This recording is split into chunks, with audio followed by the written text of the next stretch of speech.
can I better serve thee, Lord? Thou... Australians have often been characterised as a people who champion a fair go. We're known as a generous people who live to share.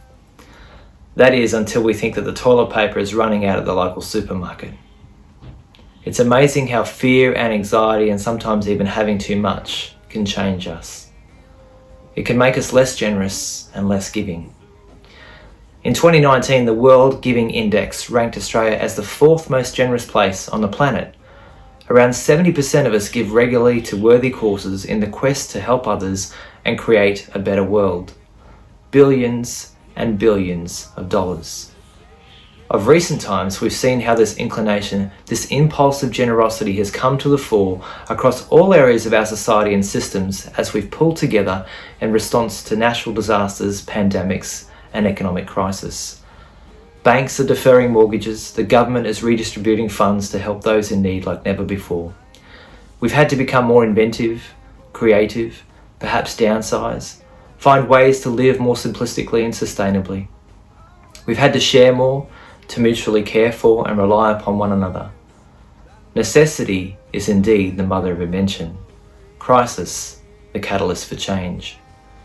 In the midst of all the strife, people are working towards creating a picture of the world we want. Perhaps a picture of the world as God intended. The Apostle Paul, in writing to the church at Corinth, dedicates much of this letter to restoring right thinking about giving. The Corinthian church was rich in many spiritual gifts and practical gifts. However, judgment, division, pride, self-indulgence were also active in the community. Paul calls them here to repent and to be generous again with true motives. Giving was central to the teachings of Jesus and Paul. Jesus spoke about this more than many other things. Giving, living a generous life poured out for others, was an abject revelation of righteousness. It was a hallmark of the life of authentic Jesus followers. Many of the challenges facing the early church, many of the divisions and conflicts were related to abuses of power and money. And when we look at the world today, the disparity between the rich and the poor is sadly growing. An Oxfam report in 2018 cautions that 82% of all global wealth rests in the hand of 1% of people in the world. We know the inequality, the corruption, the desperate need throughout the world, in our communities, perhaps even right across the street, next door. So what are we doing? How are we sacrificially striving to change this for the one, as well as confronting the systems which create the divide? Are we motivated to give because we have much and we can, from a rational sense that we should share? Are we motivated to give because we see others in desperate need, moved by compassion? Do we give because it makes us feel good? Do we give because we're instructed to? Do we give to appease our conscience or gain favour from God and others? Friends, our attitude towards giving is more important than the amount of one's gift. What, if anything, motivates us to give? Or perhaps the better question is, who? There are great needs all around us. And when Paul was writing to the church at Corinth, he was seeking support for the great need that the church at Jerusalem was facing. Paul insisted, instead of bigger fundraising initiatives and greater human effort, we need a bigger picture of God, a deeper experience of God. The revelation we have of God and the relationship that we share with God actually determines our sacrificial life for God. I'll say that again. The revelation we have of God and the relationship that we share with God actually determines our sacrificial life for God. Is Jesus your all in all? Martin Luther had preached that there were actually 3 conversions in our lives that are necessary: the conversion of the heart, the mind, and of the purse. In writing to the church at Corinth, Paul references the Macedonian churches as an example for them to follow. He highlights that they gave more than they really could out of their poverty. They gave out of their poverty. This is a reversal of modern values today, because we tend to give out of our more than enough. We give what we deem we can afford. For the Macedonian Christians, the abundance of their poverty fueled by the riches of their joy in God, led to a wealth of generosity. The most important thing for Paul was not that the Macedonians gave their money to others, but that they gave their lives fully, completely, wholeheartedly to God. Of recent days, I don't know how you've been passing the time at home, but in isolation I've been looking at a bit of YouTube and I've come across this thing called the International Trombone Festival.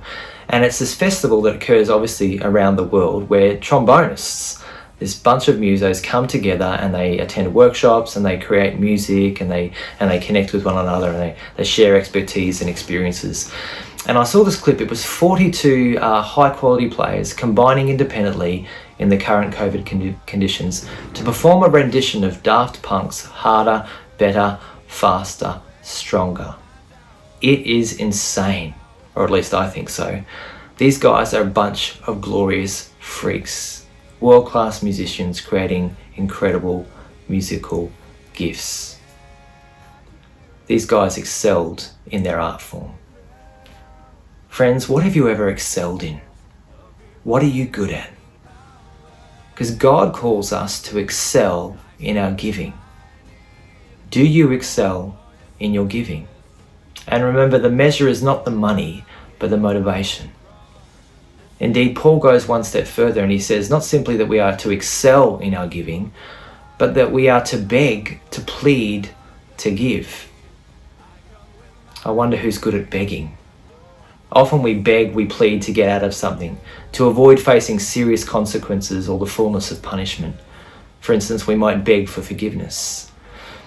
A number of years ago, we had the chance to go to India and in the northern parts of India. And as we were kind of doing different aspects of mission and connecting with different people in that region, we couldn't help but see time and time again, just along the street sides, children who are actively begging. Often children who are disabled or clearly in need, and they were begging. And the sad part about that scenario is many of them were begging as part of a group of people to manipulate the public, that they weren't actually receiving the benefits of people's donations and gifts themselves. But to see these children begging on the streets was so heartbreaking. Friends, we often beg to receive out of a desperate need. But the Macedonian churches, they actually had nothing in many respects, or they had little. And yet they begged not to receive, but to give. This apparent contradiction plays out. Out of their abundance of poverty, fueled by the riches of their joy in God, led to a wealth of generosity. Can you imagine begging to give?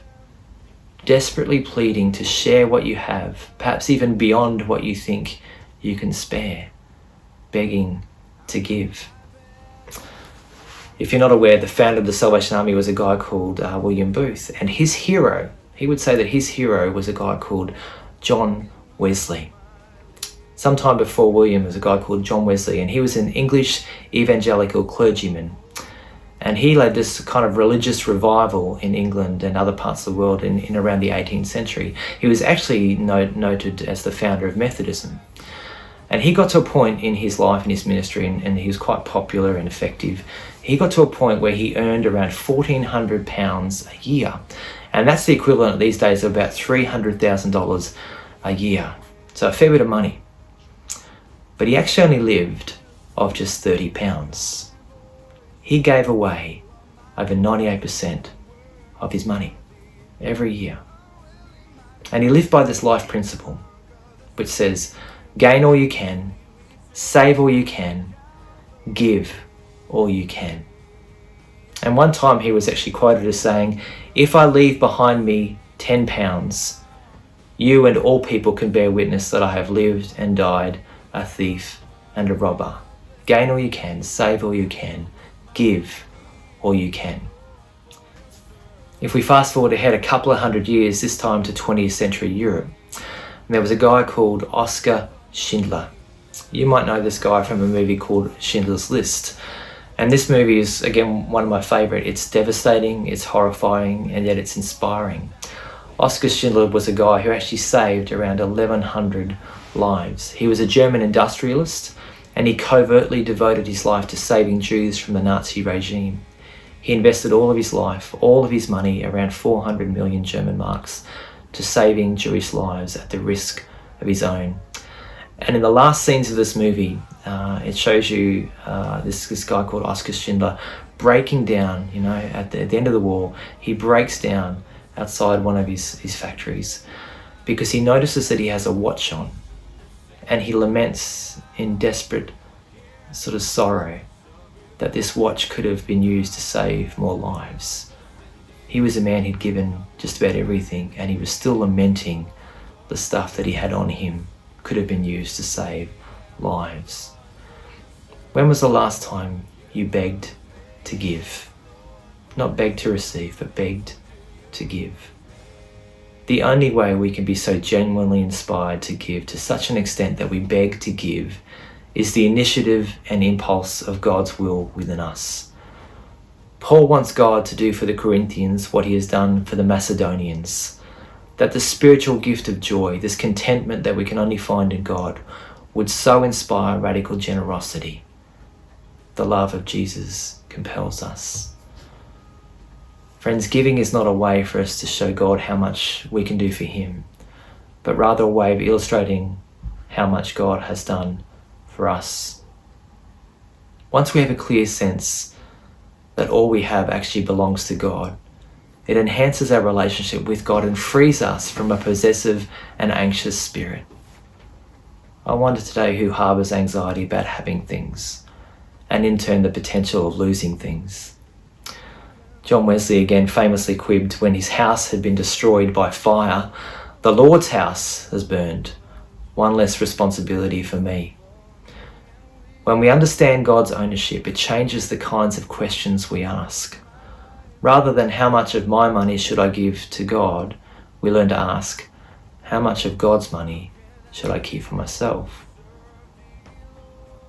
The grace of giving is a tremendous stimulant to the life of faith. Giving is not merely an expression of compassion for the needy, but a reflex of the joy we have in the grace of Jesus. So today, friends, may our revelation of who God is be expanded. May our relationship with Jesus be ever deepened. By his grace, may we know his eternal joy and be inspired to live truly generous and sacrificial lives. May we be a people who beg to give.